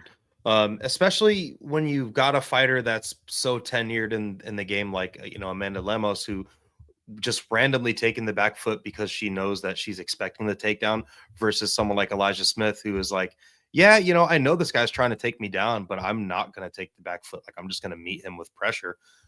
What he did to you was the definition of a club and sub. Like that's technical stuff. He hurt him really bad on the feet and then chased him to the mat and squeezed his head off. Like that was it's really cool. It was impressive. It was impressive to get the sub because when he jumped on his back, I went, no, like this guy wants to grapple. I thought he was going to fall off and he's going to be like, on the ground, and I'm like, oh my, he's not going to lose this round now. But no, I was absolutely wrong. He jumped on his back. Best thing he did, caught him in the sub and put him out. Before that, Balaji Oki took on Manuel Souza. Souza winning by third round TKO. Incredible scrap. I mean, I love the KO at the end. Like it was a fun back and forth fight.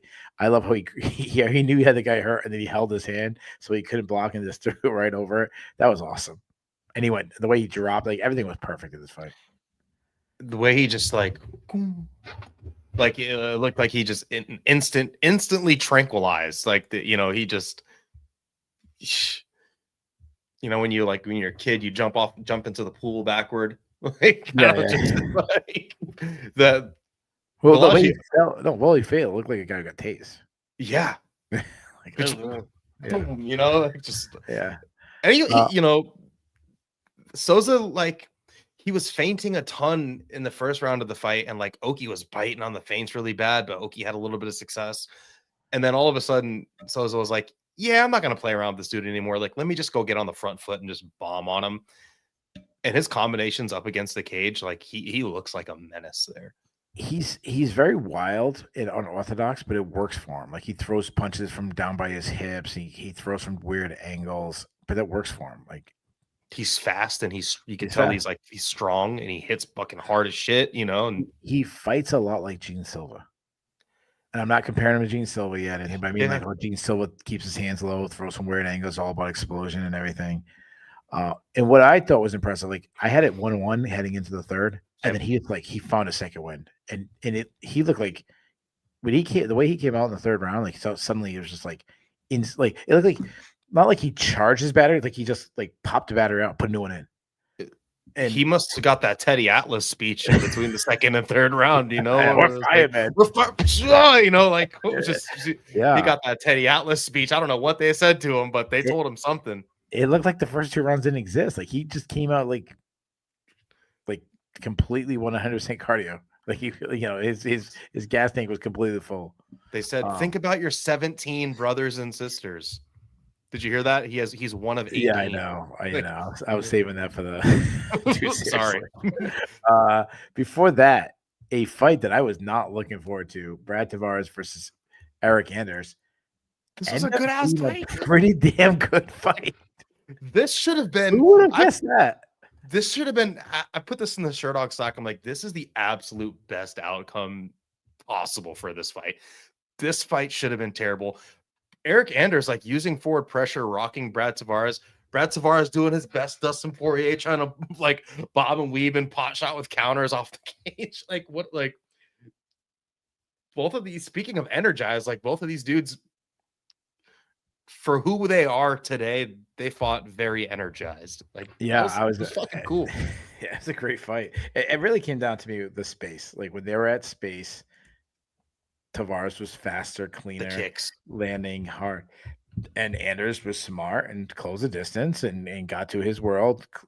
And I will say, I mean, we always know how strong Anders is, but his grappling has come so far where people are thinking about Anders as like a big power puncher, the NCAA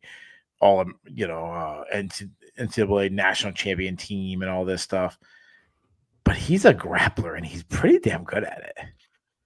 Usually Brad Tavares has like lights out takedown defense. Like he is shucked off of many a grapplers. And then, old Eric Anders. Like, so Anders, after the fight, even though he won, he says he's retiring. Again, I'll take MMA retirements with a grain of salt. I think we were going to talk about the loser of this fight retiring and said the winner decides he's going to retire. If he never does fight again, how will you remember Eric Anders? This is mean, but the Khalil Roundtree fight. Really? No, I'm kidding. Honestly, this is like, if I have to remember something, like this is a really good last impression. Yeah. I'll remember this. Yeah, there's two things I'll say. One, exactly what you just said. Like he retired on a high note, which not many people do. So I kind of hope he stays retired because of that. Like we talk about guys who retired on a high note. We think of like George St. Pierre, Habib. Obviously, these are the top like card guys, but Robbie Lawler. But I'll go with that. And the other thing I'll say is that what I earlier said about him being a grappler. Like he's been miscategorized. Like you think of big power, muscle head, power puncher, and he's really not. He ended up being. I think of like Alistair Overeem, where I've said about a million times where people think about Alistair Overeem, the striker, and it's like, man, he's probably it might be a better grappler. I think Holly Holm, who people think is a striker, and it's like, she's turned into a pretty damn good grappler. Valentina Shevchenko, the same thing, and obviously I'm not putting him in the same categories as the three fighters I just mentioned, but you get my point. Before that. Bia Mesquita, I think I said it, take on Montserrat Rendon. Mesquita winning by first round submission. Suddenly she can box, dropping fighters with a right hand. Talk about it. She's the reason why I asked you what your favorite barbecue was. Mesquite barbecue, Okay, there you go. She hurt Rendon, had Rendon up against the cage, like backed up, and like you could tell Mosquito was like, what do I do here? Like she was, you could tell she was kind of like hesitant, like, well, what should I throw?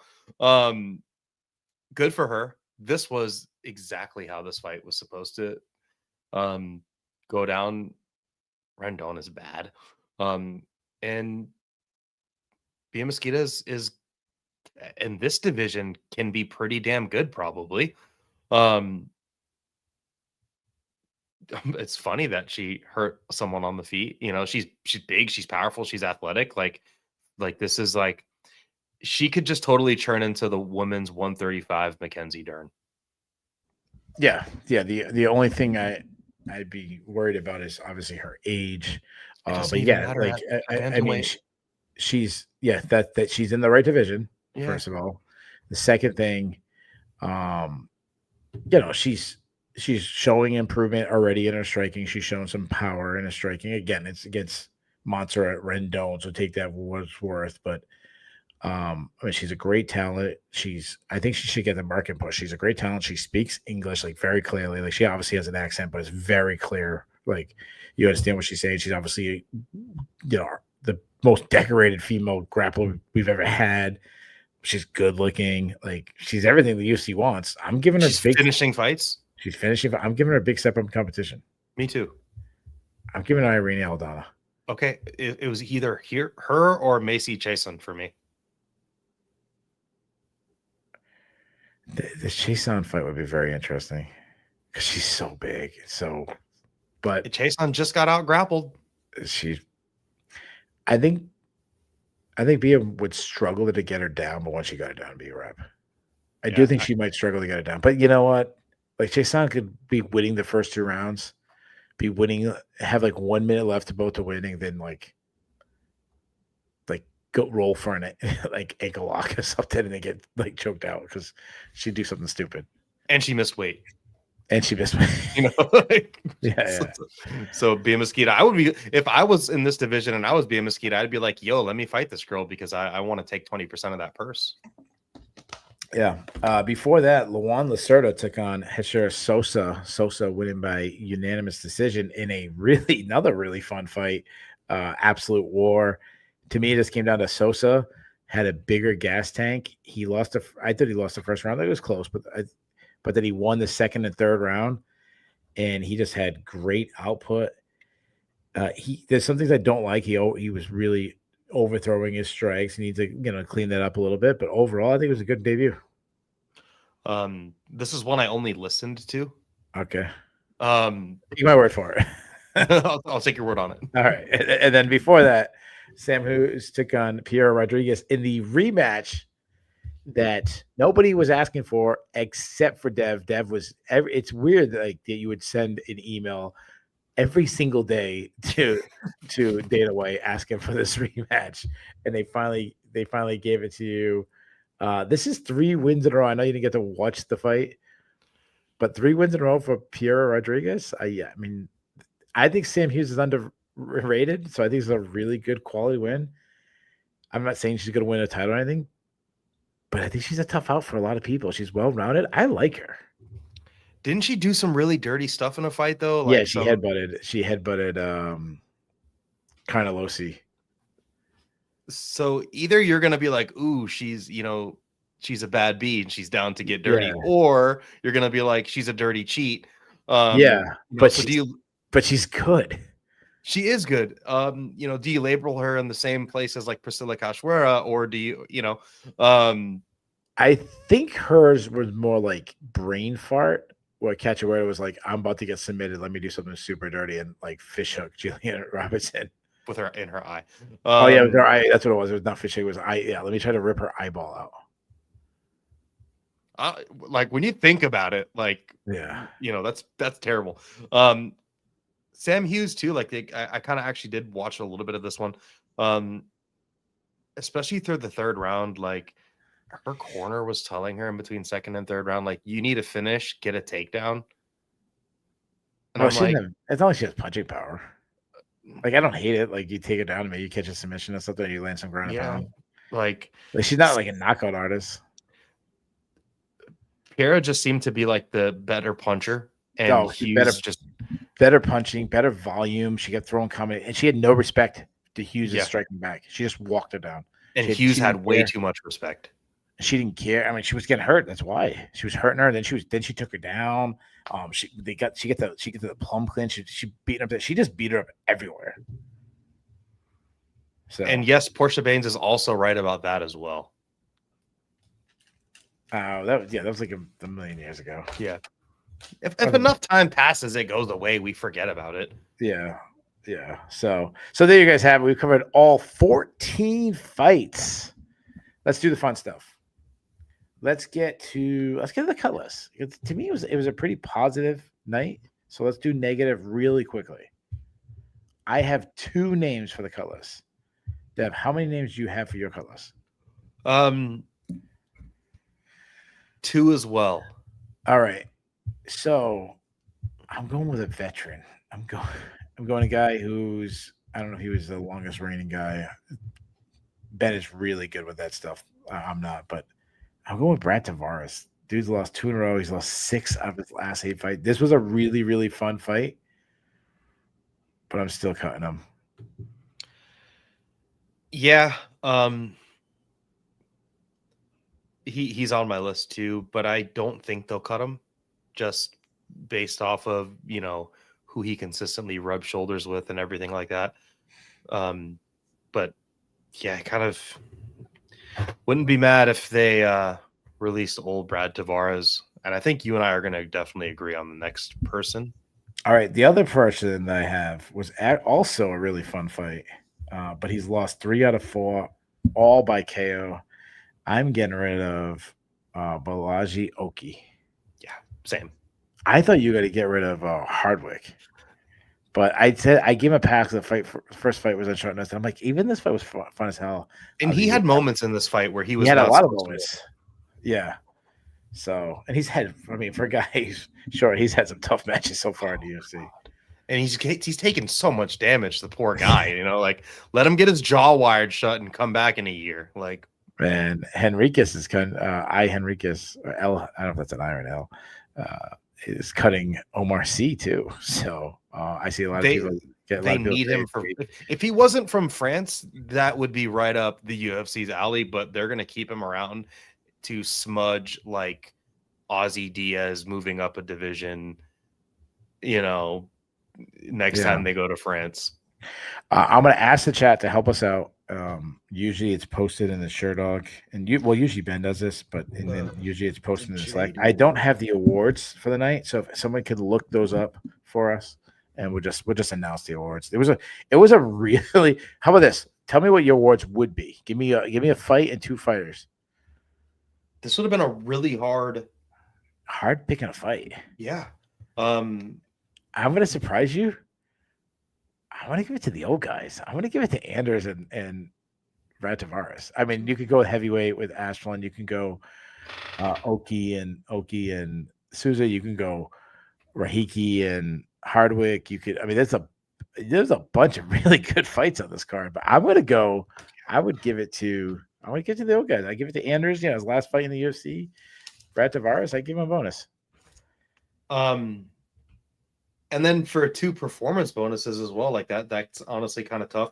I know he was a big favorite, but to do what he did in the main event, I'm giving I'm going to give Kevin Volcheos. I'm going to give him 1. Now I'm going to give one other person. There's a lot. Oof, it's tough. I think can I give you my 2? Sure. Yeah, go ahead.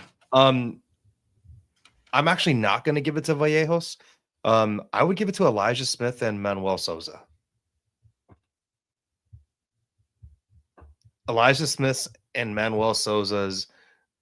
I love the Souza knockout, like you said, like a dude getting tased.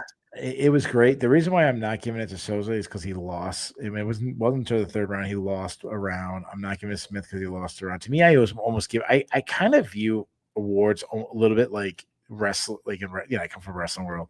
The most outstanding wrestler, victory. Well, the most outstanding wrestler is usually the guy who dominates the most. Vallejos, what he did in the main event, like, I mean, didn't even land a strike. The other person, ready? I went with the guy who dominated. Got a stoppage. First round. How about Iwan Kutalaba getting a bonus? I'm not mad at that either. And he of all people. I love good old Iwan Kutalaba. Come on, he went from playing drunk, he went from pretending to be drunk against Ankalaev to like what the kids call locking in. Like, if this is locked in Kutalaba, like, cool.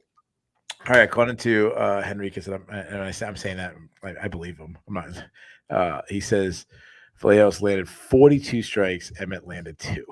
So, yeah. What the 2 was him. All right. 2, like, so if anybody knows the actual awards, let us know. But let's move on. Let's get to the Bulls and the Bears. The Bulls and Bears, a stock market reference. You want to be on the Bulls list. You do not want to be the Bears list. We do it like hockey style. The stars of the night. 3, 2, 1. Let's go negative. Let's go Bears. And Dev, I will let you kick it off. Okay. The 2 strikes that Josh Emmett landed were the handshake before the fight and the handshake after the fight. Yeah. They like touch gloves. Yeah. Yeah. It was like, that was the 2 strikes. Bears. He should have did like I don't know if you'll get this reference. A Mark Coleman Fedor, like bring his kids in there, like, let me punch you one time. Oh, do you remember that? Yeah, and his poor kids, like, yeah, they're still scarred about it. Oh my god, his poor daughters, like, because he's had like all the health issues. Like, his poor daughters are like, dad's put us through, hell and back. All right, so just I'll give you the awards because Jay Petrie, we got him. Yeah, good. You want to read them? Jay Petrie, okay, but I'll let you read them.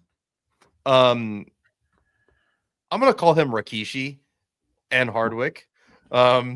And performance of the night, Vallejos and Souza. Okay, cool. The taser So they finish. gave one to your guy, one to my guy.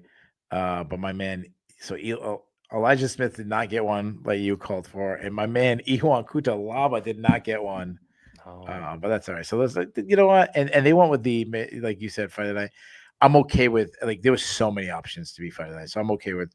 Yeah. I understand why Rikiki and Hardwick got it. Like, I'm okay. I would have given it to the old guys, but that was it. That's the life changing money for those two guys. So Hardwick needs it for sure. especially Hardwick. That probably helped. Honestly, that probably helped him. Him getting a broken jaw probably helped him. Yeah. And I'm sure Asplund was, that fight was in the mix too. All right, so you had your Bears. So let's hear your Bears. You want with Bears. Josh Emmett? Josh Emmett, yeah, he's on my list. Honestly, Dominic Cruz, like he also too, outside of just like the consistent bickering with Bisping and everything, is like it's Dom Cruz and a cut. Like I don't. He just is still not understanding what they mean by damage. Like he thinks damage in an MMA fight is a flesh wound. Like he just he cannot wrap his hands around the fucking fact that like damage is not just a flesh wound.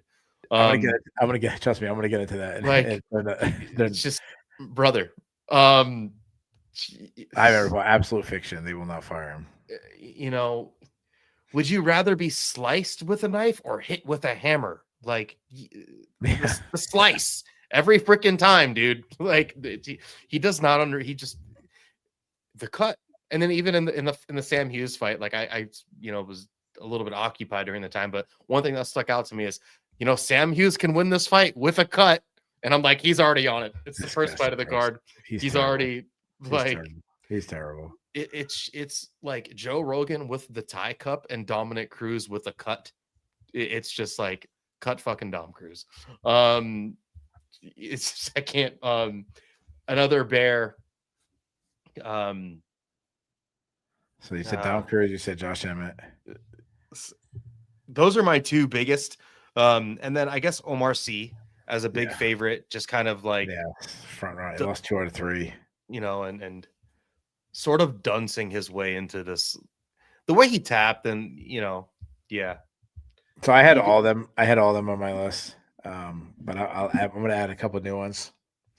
Even though the fight was great, even though I just called for them to get the bonus, that still hasn't changed the fact that Brad Tavares has lost 2 in a row, and he's lost 6 out of his last 8 fights. Damn. And I've added him to the cut list.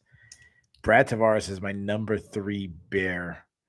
My number 2, similar situation. There was a time this guy was headlining UFC's, was, not really a contender for the title, but like a outside looking in kind of contender.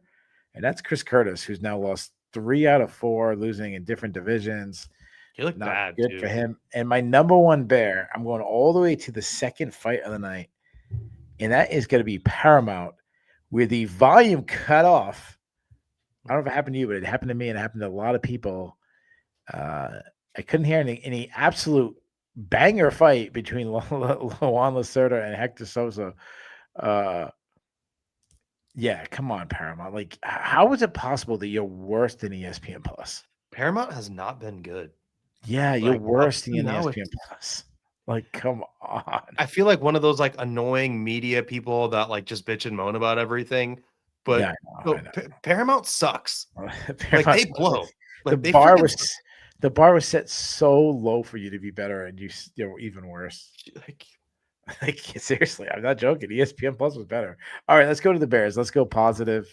These are the ones who had. Excuse me, I said Bears. I meant Bulls. Let's go to the Bulls. Dev, I'll let you kick it off again. Bulls. When the audio went out on Paramount, so I didn't have to hear. No, I'm kidding. Bulls. Number 3, Murtabek Oralbot, a dude that's coming up a division versus a dude that's coming down a division.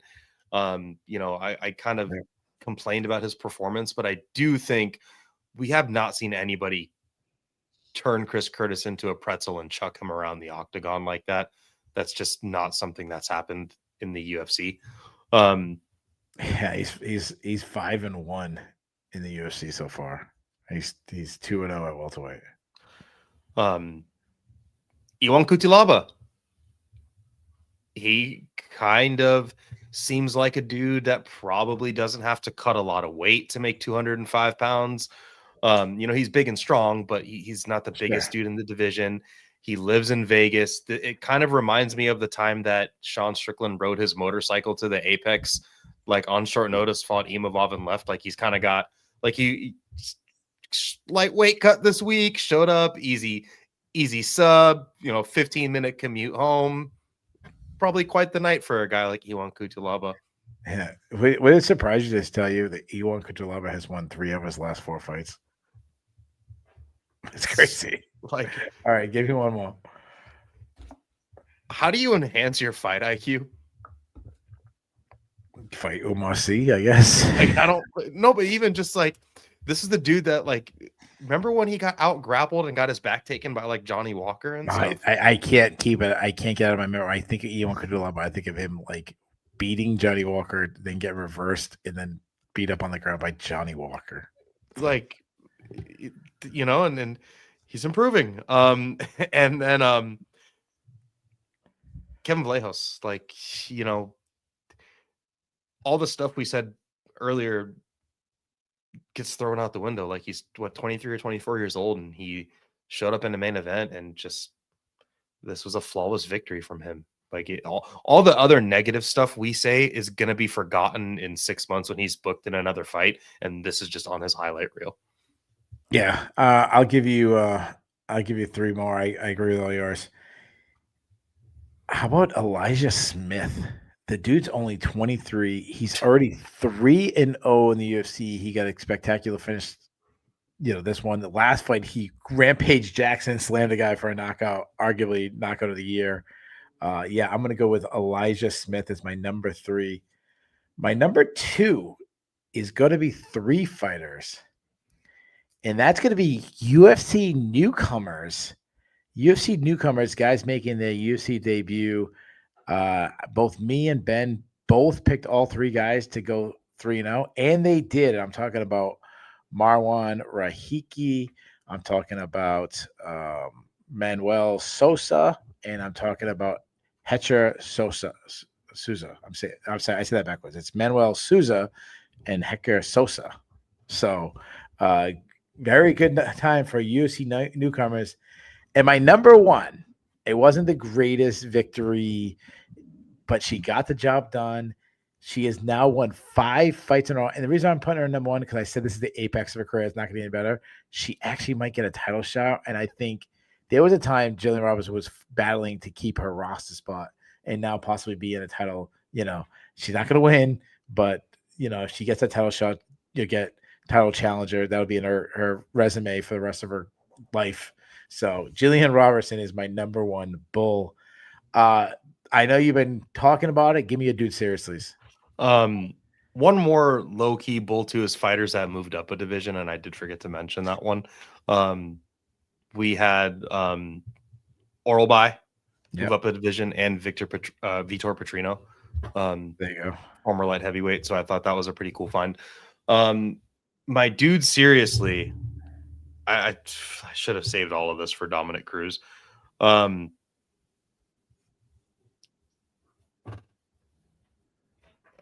My dude seriously was the Dominic Cruz thing.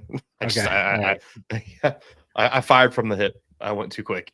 All right, I'll give you a couple. Dude, seriously, I already said it, but Paramount's volume. Oh, yeah, dude, seriously. All right, dude, seriously.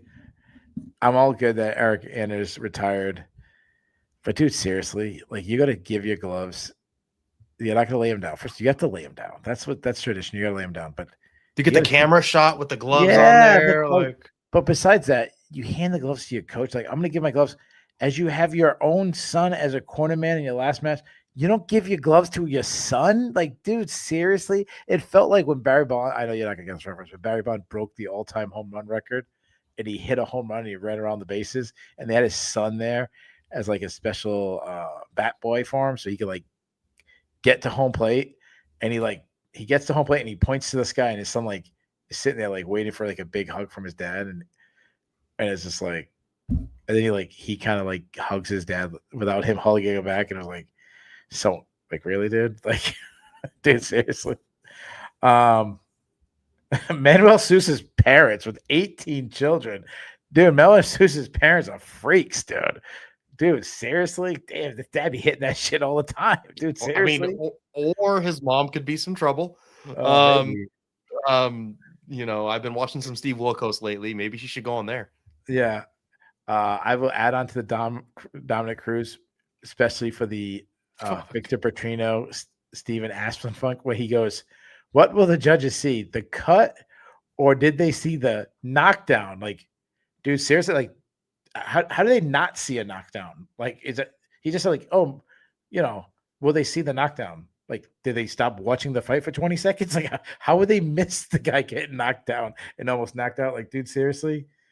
And my last one, dude, seriously, is when Chris Curtis came to his corner and he's like, how do you take me down? And he's like, was it single leg? And they're like, no, it was a body lock. And I was like, no, there was clearly a single leg. Like, dude, seriously. So, all right. I think it was a really good card. I have a really high grade. This fight card was defined by like fights that just considerably overperformed. What was the most boring moment of the night? Orobai? Jillian Robertson, Orobai? Orobai just dominating Chris Curtis. And I was like, he just kept returning him over and over again. And he almost finished him in the first round. So that was cool. I didn't find, because of how competitive, I didn't find the Jillian Robertson fight boring at all. I was intrigued. Like, can she take her down again? Can she hold it? Like, you had Ashlyn bloodied all over the place. You had Eric Anders and Brad Tavares having a freaking war. You had knockouts. You had destruction in the main event. I can't give it an A or an A plus because it's this card had like a peak, but I'm just going to the very top. This is my Jillian Robinson apex, like the apex of the career. I'm giving like an A minus. Like I love this card. I was gonna go B plus only because I don't think the apex can ever get an A grade, just because it's missing that, like, it's just missing that. Remember the Salt Bay guy, with the little bit. It's just missing that like little bit of like, a little bit of seasoning. It's just tough to see like Iwan Kutalov be like, hey, what's up, Vegas? And it's literally like his 3 friends that respond. But the card considerably overperformed. I'm gonna go B plus, but A minus is probably the right score. Great. I just private messaged you the reason why we got an A2. I can't say that on the air. All right. Hardest question always, and we had a great chat, especially for a card like this. I mean, it's not a pay-per-view level card where you who's next for the title or anything like that. I think the group was fantastic. Most guys went pillar to post. I'm gonna give it to a guy I quoted a lot. My listener tonight is going to be, and I apologize if I'm saying this, that I think that's an L. I said I all night, but I think it might be an L. L. Henriquez. I think he had really good content. Who did you have for your listener tonight? L. Henriquez was in there doing stuff. All of the regulars, Ninja Kitty, Portia Baines, I'm in Report. Henriquez, I'm not super familiar with him, so I say we should give it to him or her, them. Okay, so there you have. So we went unanimous with El Henriquez as our listener of the night. So there you guys have it. We have broken down this card in depth better than anybody can. We will be returning. We have UFC. Is it London? Is it? I know it's in England. Where is it? In London? Where is it? Somewhere in one it's of those. those. The O2. Yeah, it's one of those like third world countries. One of those cities in the third world country. So. I know England did not win the gold medal in hockey in both either men's or females. So somewhere in it's England, the UK. I don't know, one of those places, the United Kingdom, someplace like that. But some place with bad food, Great Britain, somewhere. So it is. Me and Ben will be breaking down that entire card, so make sure you check that out. It's a pretty deep card. So. and we'll see you guys next week. It'll be an early card, so I expect even bigger crowds. So make sure you get in early and get the check bumping. The more people, the more fun. So please like and subscribe, do all that good stuff that we always forget to ask you to do. Try to get our numbers up, especially on the preview show. We need to bump those numbers up. So thank you guys so much. Dev, you're the man. Thank you so much. Tell people where they can check out your stuff. Instagram, I'm going to call it Twitter, not X. Dev Goes Fishing, Sherdog.com, Check the Kick, all that stuff, and sometimes here. So there you guys have it. So thank you guys so much. See you next week.